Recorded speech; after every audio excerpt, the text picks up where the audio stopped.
شہید ایرانی supreme leader آیت اللہ علی خامنائی کی آخری رسومات کا آغاز آج سے ہوگا۔ جسد خاکی تہران میں امام خمینی حسینیہ کے قریب الوداعی تقریب میں پہنچا دیا گیا۔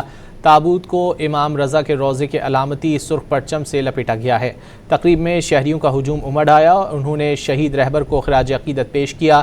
اس موقع پر شرکاء نوحہ خوانی کرتے رہے اور رقت آمیز مناظر دیکھے گئے۔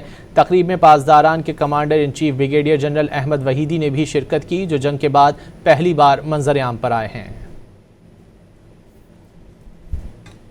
شہید ایرانی سپریم لیڈر آیت اللہ علی خامنائی کی آخری رسومات کا آغاز آج سے ہوگا۔ جسد خاکی تہران میں امام خمینی حسینیہ کے قریب الوداعی تقریب میں پہنچا دیا گیا ہے۔ تابوت کو امام رضا علیہ السلام کے روضے کی علامتی سرخ پرچم سے لپیٹا گیا ہے۔ تقریب میں شہریوں کا ہجوم امڑ آیا اور انہوں نے شہید رہبر کو خراج عقیدت پیش کیا۔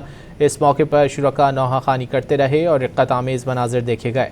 تقریب میں پاسداران کے commander in chief brigadier general Ahmad Vahidi نے بھی شرکت کی، جو جنگ کے بعد پہلی بار منظر عام پر آئے ہیں۔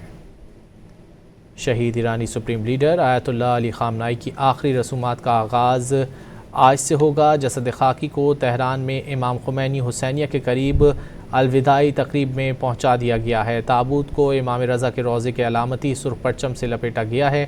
تقریب میں شہریوں کا ہجوم امڑ آیا اور انہوں نے شہید رہبر کو خراج عقیدت پیش کیا۔